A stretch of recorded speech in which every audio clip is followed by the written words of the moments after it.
Welcome. Z lab के इस video में हम लोग सिंपल इंटरेस्ट के कुछ प्रॉब्लम्स को देखेंगे।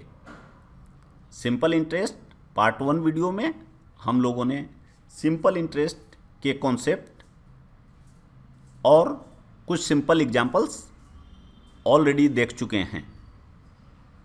यहाँ हम लोग कुछ एडवांस लेवल के प्रॉब्लम्स देखेंगे और साथ ही साथ हम लोगों की पूरी कोशिश उस ट्रिक को समझने में होगी कि कोई भी प्रॉब्लम को एग्ज़ाम में कम समय में कैसे बनाना है। आइए फर्स्ट एग्जांपल्स देखते हैं। यहाँ पर प्रॉब्लम में है कि 30,000 को आपको 2 पार्ट्स में इस तरह से डिवाइड करना है कि आप एक पार्ट को 5% के हिसाब से लेंड करें और दूसरे को 9% के हिसाब से लेंड करें, उधार दें। और एक साल का जो इंटरेस्ट आना चाहिए वो 1800 आना चाहिए। तो आपसे पूछ रहा है कि इस रेट पे 5% पे और 9% पे आखिर हम इसमें से कितना अमाउंट को इन्वेस्ट करेंगे या लेंड करेंगे।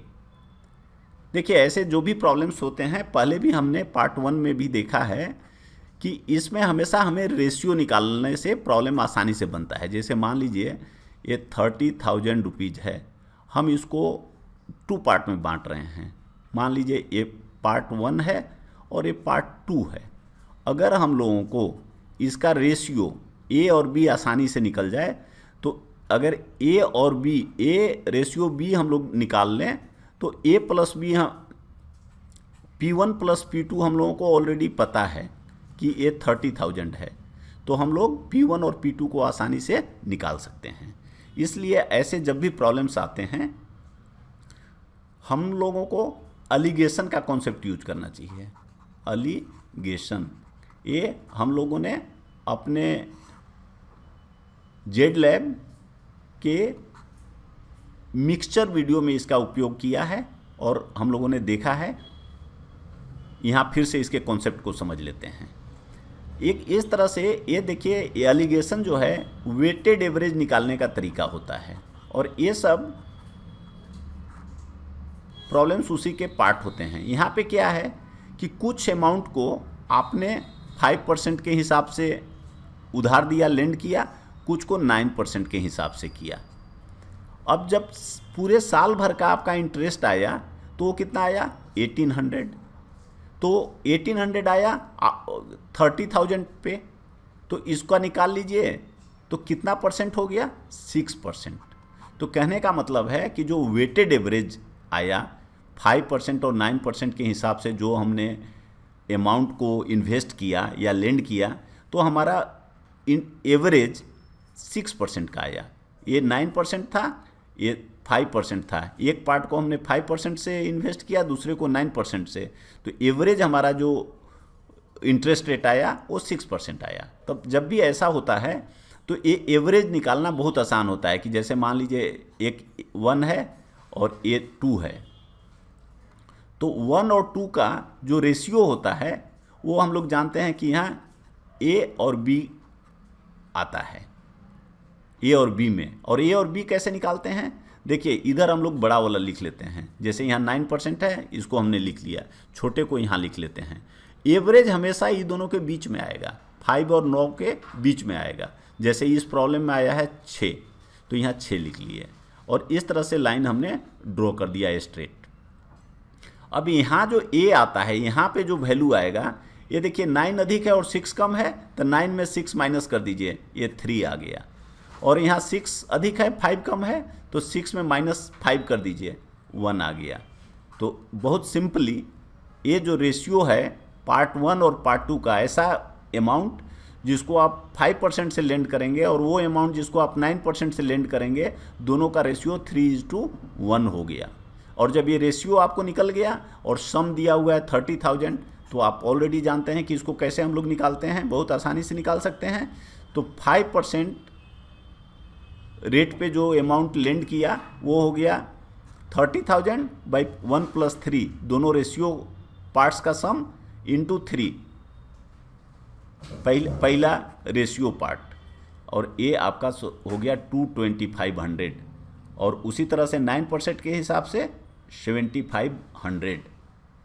ये दोनों को जब आप ऐड करेंगे तो आपका आ जाएगा 30,000। तो ये आपके आंसर हो गए। अब इसको अगर ऐसे नहीं बनाकर आप ये बना सकते थे कि पहले आप मानते कि ये 30,000 है, इसको आपने दो पार्ट में किया, एक x है तो दूसरा होगा 30,000 माइनस x, फिर ये दोनों का इंटरेस्ट निकालते, उसको ऐड करते, वो x के टर्म में आता, और उसको आप 1800 से इक्वेट करते, तो जो आपका वैल्यू आता x का वैल्यू वो एक पार्ट होता और दूसरा पार्ट उसको 30,000 में माइनस करते तब आता। लेकिन उसमें आपका बहुत अधिक एग्जाम में वैल्यूएबल टाइम लगेगा, इसलिए इसको हम लोग रेशियो और एलिगेशन का उपयोग करके बनाते हैं। अब आइए हम लोग दूसरा देखते हैं। A certain some of money becomes double of itself in 5 years। 5 years में डबल हो गया। In how many years it will become 16 times of itself eight same interest rate. अब देखिए, ये जो होता है I इज इक्वल टू, आप जानते हैं कि होता है PRT। अब I कितना होगा? I होता है कोई भी अमाउंट, मान लीजिए 100 रुपीज़ था, बाद में वो 200 हो गया, तो इसमें इंटरेस्ट कितना हुआ? 200 माइनस 100, क्योंकि जो प्रिंसिपल हमारा था उसको माइनस करना पड़ेगा। तो हमेशा ऐसे में एक कम होगा। जैसे इसने लिखा डबल, तो डबल हुआ तो इसका मतलब इंटरेस्ट कितना हुआ? जितना P था उतना ही इंटरेस्ट हुआ। अब कह रहा है कि ये 16 टाइम्स होना चाहिए अमाउंट, तो अगर I इज इक्वल टू कितना होगा? अगर A इज इक्वल टू होता है P प्लस I, P जहाँ प्रिंसिपल है, A अमाउंट है फाइनल, और I इंटरेस्ट है, तो अगर A 16I हो गया, 16P हो गया, 16 times plus P plus I, तो I कितना हो जाएगा? 15P हो जाएगा। अच्छा, और देखिए हमेशा I इज इक्वल टू होता है PRT। तो ऐसे फटाफट हमें रेशियो का यूज करना चाहिए कि हम यहाँ लिखेंगे I2, हमको T2 निकालना है, तो I2 इज इक्वल टू होगा P2R2 बाई T2, और I1 इज इक्वल टू होगा P1R1 T1। तो I2 बाई U1 कितना होगा? P सेम है, P2 और P1 सेम है, इसलिए A यहाँ पे कट के 1 हो जाएगा। उसी तरह R2 बाई R1 सेम है, तो ये आपको फिर से लिखने की ज़रूरत नहीं है। इनफैक्ट पहला बार भी आपको लिखने की ज़रूरत नहीं होगी, हमने केवल एक्सप्लेन करने के लिए लिख दिया है। तो हो गया T2 बाई T1। अब I2 बाई I1 दिया हुआ है, I2 जो है 15P है और I1 जो है 1P है। T1 टाइम में डबल हुआ था और इतना टाइम में उसको 16 टाइम होना था, तो T2 by T1 is equal to 15P by P, तो T is equal to T2 is equal to 15 into 5, क्योंकि 5 ईयर्स में वो डबल हुआ था। तो आंसर आपका हो गया 75 ईयर्स। तो हमेशा इस तरह के प्रॉब्लम्स में हमें रेशियो का यूज करना है, और जो सेम है उसको फॉर्मूले से हटा देना है, ताकि आपका कैलकुलेशन कॉम्प्लिकेटेड ना हो। थर्ड एग्जाम्पल्स को देखते हैं। कहता है a person lent rupees this, कोई आदमी इतना उधार दिया 10,000 टू बी फॉर 3 years, 3 साल के लिए दिया, and rupees 6,000 to C for 4 years, 6,000 दिया 4 years के लिए, on simple interest at same rate, and received rupees 5,400 in all from both of them as interest. What is the rate of interest? देखिए हम लोग जानते हैं I इज इक्वल टू इतना होता है। अब हमें क्या दिया है, यहाँ पे रेट ऑफ इंटरेस्ट कहा है कि सेम रहेगा, तो R/100 कॉमन हो गया, और I1 एक बार I1 लिखेंगे, एक बार I2 लिखेंगे, और दोनों को ऐड करेंगे तो I1 प्लस I2, और इधर क्या बचेगा P1T1 प्लस P2T2। अब इसमें सब कुछ दिया हुआ है, पहला प्रिंसिपल दिया हुआ है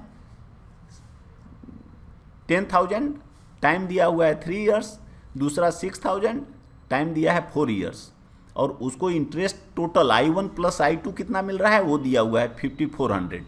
तो आपको R निकालना है, तो इसमें आप रख देंगे वैल्यू, तो आपको R का वैल्यू आ गया 10%। R जो आएगा वो डायरेक्ट परसेंट में आएगा, क्योंकि हम लोगों ने यहाँ R/100 पहले लिखा है। अगर सपोज हम लोग वो नहीं लिखते, R/100 नहीं लिखते, फार्मूला केवल हम लिखते I is equal to PRT, और सब इसी तरह से बनाते, तो हम सोल्व करते तो R इज इक्वल टू हमारा आता 1/10, और R/1/10 को फिर आप जानते हैं कि परसेंटेज में बदलने के लिए 100 से मल्टीप्लाई करना होता है, तो दिस इज इक्वल टू 10%।